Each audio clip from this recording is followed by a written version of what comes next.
పట్టపగలే దొంగతనాలకు పాల్పడుతున్న అంతర్రాష్ట్ర దొంగను శ్రీ సత్యసాయి జిల్లా పెనుకొండ పోలీసులు అరెస్ట్ చేశారు.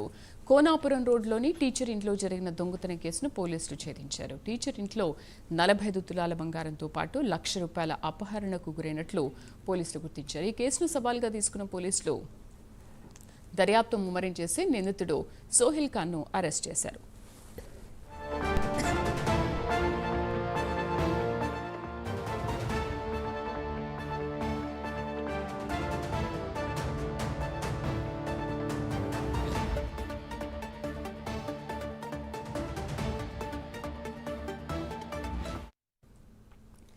ఇక అతని నుండి 35 తులాల బంగారం స్వాధీనం చేసుకున్నారు. పల్సర్ బైక్, మొబైల్ ఫోన్ స్వాధీనం చేసుకున్నారు.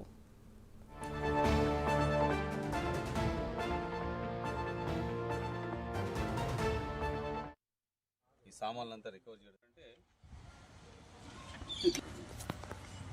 ఇది ఇట్లా వంపు చేసి దీంతో ఈ అచ్చులు తయారు చేస్తాడు. అచ్చులు రకరకాల అచ్చులు ఉన్నాయి దీంట్లో. ఇది కొంచెం పెద్ద అచ్చు, ఇది కొంచెం పెద్ద బంగారు దొరికి దీంట్లో కూడా చేసుకోవచ్చు. సో దీంట్లో కడ్డీల టైప్లో కూడా ఉండొచ్చు చూస్తే.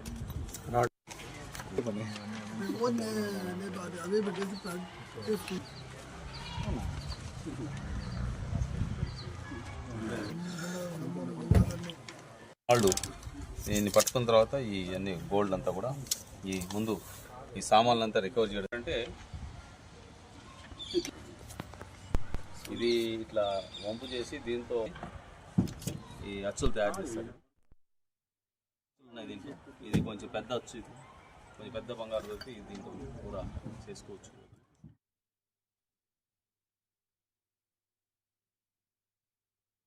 పెనుగొండ టౌన్ నారాయణమ్మ కాలనీలో భార్యాభర్తలు ఇద్దరు టీచర్లు వాళ్ళ ఇంటి తాళం పగలగొట్టి ఇంట్లో ఉన్న బీరువాలోని బంగారు ఆభరణాన్ని సుమారు 47 తులాలు బంగారు ఆభరణాన్ని దొంగిలించుకుపోయినారని అదే రోజు సాయంత్రం ఎవరైతే టీచర్స్ ఇద్దరు కూడా డ్యూటీ నుంచి వచ్చిన తర్వాత ఇంటి దగ్గర చూసిన తర్వాత వాళ్ళు పోలీస్ స్టేషన్లో కంప్లైంట్ ఇవ్వడం జరిగింది.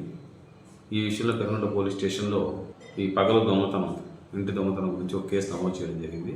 ఈ కేసు దర్యాప్తులో భాగంగా నేను, మా ఎస్ఐస్, అదేవిధంగా మా స్టాఫ్ ఈ వ్యక్తుల కోసం మేము అతన్ని ఎవరైంది గుర్తించడం కోసం చాలా ప్రయత్నాలు చేసినాం. మా ప్రయత్నంలో భాగంగా బెంగళూరులో ఉంటూ ఆంధ్ర, కర్ణాటక, తమిళనాడు రాష్ట్రాల్లో, ఆంధ్ర, కర్ణాటక, తెలంగాణ రాష్ట్రాల్లో దొంగతనాలు చేస్తున్నటువంటి ఈ పగలు దొంగతనాలు చేస్తున్నటువంటి వ్యక్తి, అదేవిధంగా ఈ కేసులో హైదరాబాద్లో కూడా ప్రాపర్టీని రికవర్ చేయడం జరిగింది.